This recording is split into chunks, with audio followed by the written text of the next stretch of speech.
นมัสการพระอาจารย์โดยนมัสการขนาดตอนนี้อยู่ไสน้อขนาดตอนนี้อยู่ที่วัดเครื่องดาววิปัสสนาวัดเวียดนามรัฐเมืองฟอร์ตเวิร์ธรัฐเท็กซัสโดยเพิ่นมีกิจกรรมหยังหั่นอันนี้เป็นกิจกรรมวิสาขบูชานานาศาสตร์และก็เป็นกิจกรรมพร้อมด้วยกิจกรรมสูตรพระไตรปิฎกแล้วก็เป็นกิจกรรมวางศิลาฤกษ์ของธรรมเจดีย์ที่เพิ่นจะมีโปรเจกต์ในการสร้างโดยโดยมีทั้งหมดจักมื้อนะมีทั้งเบิด10 มื้อครับนะ10 มื้อ10มื้อเนาะโดยสูตรไปแล้ว สูตรไปแล้ว6 มื้อเหลืออีก4อืมโดยจบแล้วบ่ขนาดยังบ่จบง่ายขนาดแต่ว่าจะแบ่งกันแต่ละประเทศก็จะแบ่งกันอย่างเช่นคือลาวเฮานี่จะสูตรพระวินัยสูตรพระวินัยเล่ม1เล่ม1เล่ม2สินะจะแบ่งกันแต่ละประเทศมีพระลาวพระไทยพระเขมรพระพม่าพระเวียดนามพระอินโดนีเซียแล้วก็พระศรีลังกากัมพูเชียโดยหลายประเทศเนาะขนาดเนาะ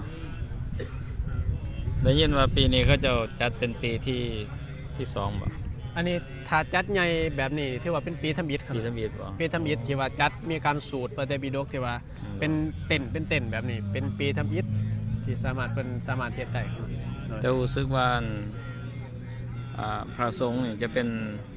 เทรวาสเนาะโดยเป็นเทรวาสแล้วก็มีมหาวมนำก็คือมหายานดังที่เห็นทางหลังก็คือเป็นภิกขุณีที่มาจากวัดเวียดนามเนี่ยวัดจากศรีลังกาเนี่ยเป็นภิกขุณีแต่ว่าม หายานพื้นเทรวาสเดิมของวัดตัวนี้วัดเรื่องดาวโดยเป็นเทรวาสเนาะเป็นเทรวาสเป็นเวียดเป็นแบบเฮานี่โดยเป็นแบบเฮาเป็นเทรวาสแบบเฮาใส่ผ้าแบบเฮาปฏิบัติวินัยโดยศีลวินัยแบบเฮาแล้วคนสิสร้างอีหยังนี่อาจารย์คนสิสร้างธรรมเจดีย์คั่นน่ะธรรมเจดีย์คือเจดีย์บรรจุพระธรรมซึ่งมีจำนวน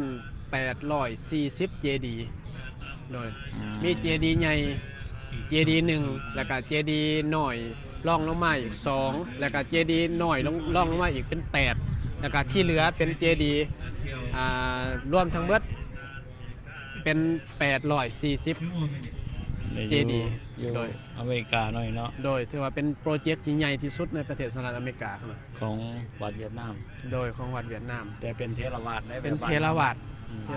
โดยโอเคขณะต่อไปเราจะได้ไปสูตรจะได้รายพระอาจารย์มหาดำโดยกรมสารขอให้ผู้ชมทั้งหลายจะมีแต่ความสุขกายสุขใจเด้อพระเถระนุเถระแม่ครูบาอาจารย์มาหลายองค์